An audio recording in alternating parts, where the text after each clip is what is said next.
weekend rates and... There certainly is. There's tremendous value out there at those destination resorts, particularly midweek, particularly off-season. There's no question about it. And there's a lot of new product coming on stream in probably what would have been non-traditional tourism spots. You've got Centre Park coming into Longford, to Ballymahan. There's 1,000 people going. That's a huge story, because there's only 1-2 hotels in Longford at the moment. There's one hotel in Longford. There's another one. Period House is just coming in looking for registration. And you now have a town the size of Granard, a campsite with the population of Granard. Yeah. I mean, it really is an intel in Longford. As well as that, you've got intel in Longford is a great idea. You have very innovative development. For example, you've got Tater Park up in Ashburn. You have Quirky Glamping in Escrone. As an entrepreneur over there, David McGowan, he's doing What's the one in Enniscrone thing? In Enniscrone, Quirky Glamping. Yeah. As glamping themed on transportation. Yeah. He brought a 737 up the Atlantic. Publicity stunt of the year. Double-decker buses, and there's a yacht, and there's London taxis, and there's now a helicopter from Mullingar. And it's really thinking outside the box with these regional. So a bit of innovation you can actually. Yeah. We have a question here from. Hi, how are you? As somebody who travels around Ireland doing everything from glamping, camping to staying in spas and hotels around the place, a lot of what I look for in different regions is what the local food is like. Is it local? Was it caught there? Are there any up-and-coming areas that you guys think will be fantastic for 2017 and are a must-visit spot? 2017 food. Adrian, you're on. Well, there's a lot of regions. Over the last 3 years, we've promoted a competition to try and find the best foodie destination in Ireland. So 3 years ago it was Dingle, 2 years ago it was the Burren and West Clare, and last year it was the Boyne Valley in Meath. And we work with Fáilte Ireland to try and develop regions through working with the local farmers and producers to have local product on Irish plates and in Irish restaurants. And to date we've about 20 very good regions around the country, and that's growing. And you could West Cork, you could see Galway, Connemara, and a lot of that is new to the tourism product, where you have communities working together. And I think that's something that we need to do more of in Ireland, where you might have different sectors working together. It might be the tourism industry and the agriculture industry, or the tourism industry and the forestry sector, developing product and developing.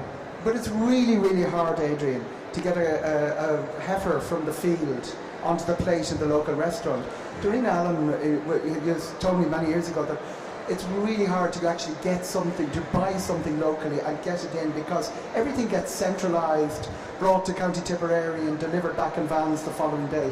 Do we have a problem there, that the connection between the region that you're living in and the restaurant you're in? You can sit in a restaurant looking out at the Atlantic and the seafood has been brought in from Castletownbere. We're not good at telling people on the menu exactly where all the products come from. Right. And that's something that we're trying to educate our members about, that you need to tell the story that those scallops were caught yesterday out in wherever, and personalise it. That fillet of beef came from whichever farm, and people are doing that. They're buying it locally, but they're not telling the story on the menus. But are there regulatory problems getting the local cheesemaker to supply the restaurant directly, or to go down to the pier and buy the fish as they come in? There is and there isn't. You know, certain places you will have some problems, but where there's a will, there's a way. Okay. And I've seen fantastic restaurants where every single dish is itemised that say exactly where the product is coming from, but other places don't, and maybe they're falling behind. But you know, something that we need to educate our sector about, and it's talking about education in our industry. It's something that we've fallen back on because we haven't been investing in training over the last number of years, and there's a whole story around that as well. When money gets short, training goes down. Sorry, Joe. Yeah. I think your question is very appropriate in timing, because I think food is the new buzzword in tourism. A lot of visitors, particularly continental visitors, Germany, Switzerland, and so they're very much into their food, ethically sourced, environmentally prepared, local origin, box tea, for example. What's the local, any local synonymous to the local area and so on. Truly true, man. But absolutely. But what it's included, I would also include craft beers, Dingle Gin in Dingle, Gunpowder Gin in Drumshambo. We've craft beers all over the place. How many breweries, distilleries now? It's about 30 breweries. There's 128 breweries out there. They're not all going to survive, but there certainly is to give a uniqueness, a local sense of what's available and so on. And it really is the way forward. Slow food, and I don't mean slow service, I mean slow as in ethically sourced and environmentally prepared and the opposite of fast food, I think, was the origin of the phrase. Just to add to that, I think Irish food, when it's well done, food and drink, is second to none. And I do think that we possibly should be doing more showcasing it to an international audience, so that people come here and they go, I'm coming here to enjoy quality Irish meats and Northern fish. Ireland Year of Food and Drink, did it work? And it seemed to work. It's kind of shone a spotlight on. If you think of our two big homegrown sectors, it's agri-food and tourism. And I think if you marry the two, it can work really well. So I think within the Republic of Ireland, I think a sort of a thematic approach to food and drink could be very beneficial. We have a question, somebody here. If not, I'll come back to Owen. This regions thing is quite it's quite interesting how it's developed now, because the Wild Atlantic Way it required no infrastructure, just a hammer and a nail and a sign, and they put it up along. There was no new roads built, and it was, as you say, immensely successful. I think Joe was saying immensely successful. The other two brands, we had the Dublin Breath of Fresh Air came in afterwards, and Ireland's Ancient East. What's the verdict on that? And because if you drive into Leitrim, I think you're in Ireland's Ancient East, and you go to Roscommon, you're not, and you're into East Limerick, you're in Ireland's Ancient East. It seems to have shoehorned a lot of diverse product which has nothing to do with each other into one big region. I think it straddles about 18 counties or so. Just back to the Wild Atlantic Way for a moment, it was actually a tourism industry initiative, because as you say, the Wild Atlantic Way effectively is the western seaboard of the country, and it had been there since time immemorial. But the industry, about 6-7 years ago, said we need to create a concept and an Atlantic coastal branded route. And Fáilte Ireland and the local authorities, to give them their credit, devised the Wild Atlantic. And whose idea was it? It was the Irish tourist industry, the tourism industry's idea. It came from ITIC, did it? Yeah, it came from ITIC. We surveyed sort of western seaboard industry players, and they went, we need a kind of a consistent, cohesive branded identity for our route. Ireland's Ancient East obviously has subsequently followed. It's work in progress. It's only about 2 or 3 years old. It's a Fáilte Ireland initiative. It's very much tailored towards the international audience who don't really think as sort of county-based as we do. There is a gap there, I think Adrian or Joe mentioned. The hole in the middle still hasn't been filled. That kind of the Shannon area, the Lakelands, the sort of the Midlands, they're obviously not in Wild Atlantic Way. They're not a natural fit, to my mind, in Ireland's Ancient East. So I think there's certainly scope there to develop a new identity or a new concept for that area. It's been talked about for a while, but I gather it's still at least 2 years away. I think it's in, going political, I think it's in the programme for government. So there's a commitment now that the agencies, the tourism agencies, have to look at it. And do brands mean anything domestically? Sorry? Do brands mean anything to a domestic tourist? I think they mean less, simply because we know Ireland better. And you're going down to Mayo, or you're going to Longford to visit the aunt, or to spend a weekend in a hotel. I think it means less, but it still all helps. Have we a question from...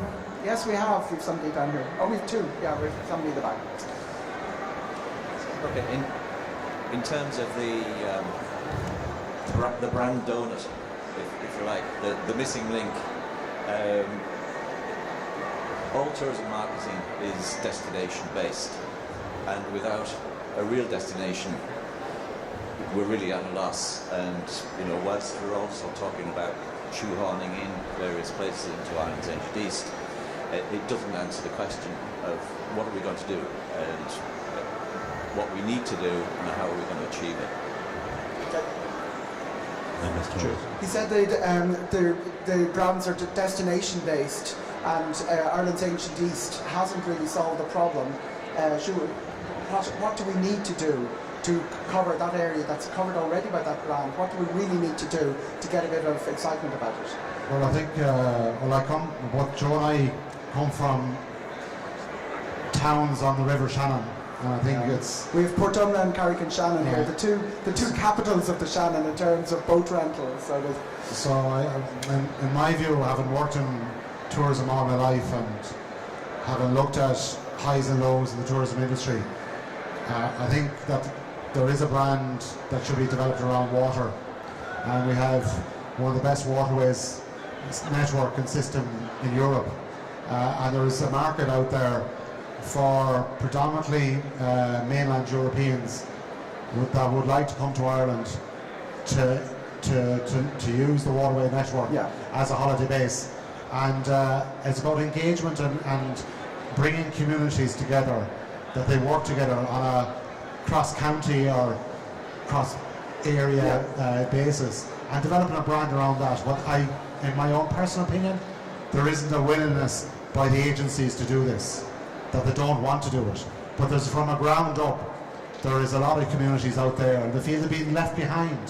They see that the Western Seaboard, they've got theirs, and on the East and Dublin, there's a bit of rivalry exactly, and all fragmentation. They want to be part and included in the tourism industry and revival of their area, and there's a willingness to get behind the brand.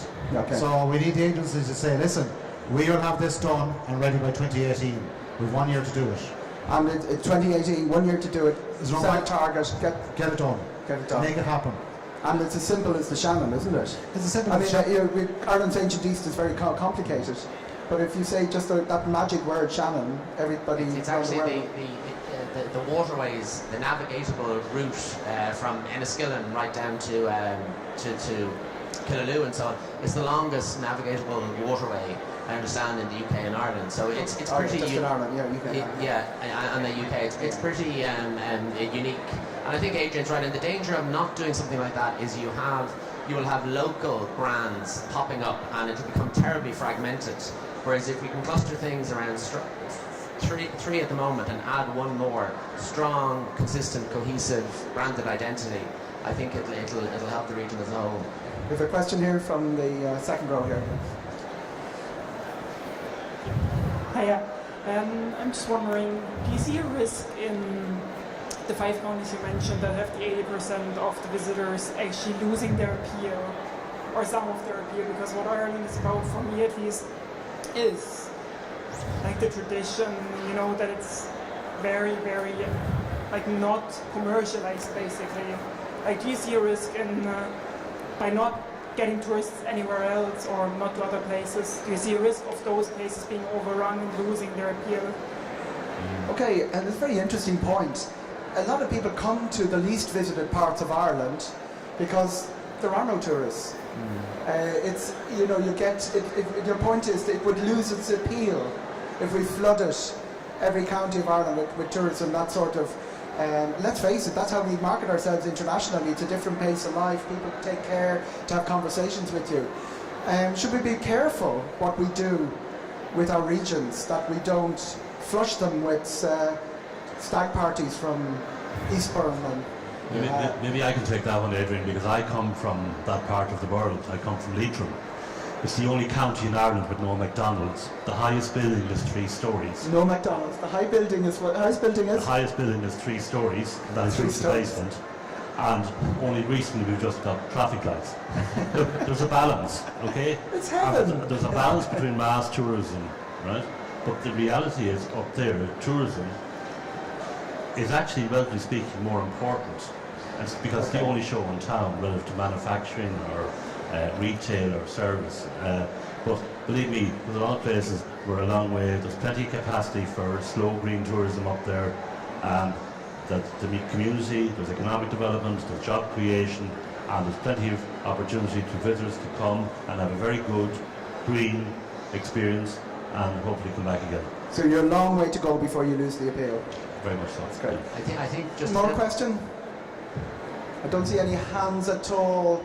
Just to build on Joe's point, Eoghan, I think we do need that regional dispersion of tourism, because in fact some of the tourism magnates at the moment are getting overrun. Yeah. You know, if you go to the Cliffs of Moher during the summer months, you know, the car, you can't get to the car park, there's a queue for the car park. The Guinness Storehouse here in Dublin, you have to sort of pre-book and You so actually on. have different prices now for the first time for going to the Cliffs of Moher early in the morning in summertime. And it's mainly done through the trade to coach tours and things like that. But our key attractions are looking at price managing, because getting in and out of the Cliffs of Moher in peak periods in July is a drama. Yeah, sorry. Yeah, no, and yet we have the Slieve League Mountains in Donegal, which are equally stunning and so on. Yeah, Slieve League, yeah. Virtually not visited at all, simply because they're not as well known, or there's maybe not the tourism infrastructure there. There's only a narrow road as well. Yeah, so you know, I think we have to think regional dispersion. I think is good for tourism. For the attractions. Tourism as a whole, but it's very important, because otherwise the sort of tourism hotspots that will always be hotspots will themselves become overrun, which will damage the product. And we need more attractions. I think that's pretty much what you said at the beginning. Yeah, I think I mentioned at the start that the state doesn't invest enough in tourism attractions. Yeah. And really, particularly for international tourists, they kind of need things of scale and of size. And I think parts of the country are really lacking in terms of big, internationally appealing tourism attractions. I'll bring it to a halt now. We have another question here from somebody. Hi, I'm from Donegal Tourism. From Donegal? Yeah, from Donegal Tourism, and you just mentioned the Slieve League Cliffs. And I suppose Donegal recently has really come under the spotlight. We've won the National Geographic Coolest Place in the World, and an award that followed, the Hidden Gem in Ireland. And I suppose my question really is, how do we capitalise on you know, the interest that we're getting, and how would you recommend that we can market ourselves to bring more visitors into the county? Okay, how do you capitalise on when Donegal? It was actually named the most forgotten part of Ireland by the Irish Independent Reader Survey quite recently last week, and it's won obviously Harvey's Point, TripAdvisor, National Geographic, and it's got all of this international publicity. When the wind starts blowing your way publicity-wise, how do you actually capitalise on that? Go back to Eoghan. I know you've been talking a lot, but I think this may be your end of the business. How do you actually capitalise when people start talking about you? Yeah. How do you turn that into tourists? I think you need a sort of a steady, consistent marketing campaign and approach, shining a spotlight on the area. And unfortunately, our tourism agency has seen its budget cut by about €20 million over the last 4 years, and there's been no restoration of that. So we're constantly arguing that, you know, it's a very competitive space. A European that comes to Ireland could equally go to Scotland or could go to the Lake District, and we have to make sure that we're front of mind for that consumer. And a lot of that comes down to how much marketing bucks we are investing in a particular campaign or a particular region. And unfortunately, the state funding of Tourism Ireland, which is the marketing agency, has been cut for the last 5 or 6 years and hasn't been restored. And that's got potentially very serious consequences. I mean, things are good at the moment, tourism-wise. A lot of external factors in our favour. But I mean, if things like Brexit coming down the tracks at us and so on, we will need to up our game in terms of shouting louder and longer about what Ireland has to offer, and that includes Donegal's view. So we need to shout louder about Donegal. Thank you very much. Any more last question here? We've run out of a little bit of time. Thank you very much for our three panellists, to Joe, to Adrian and to Eoghan, for giving up your time and coming and I found the discussion very, very interesting. I hope you as an audience did so as well. Míle maith go léir.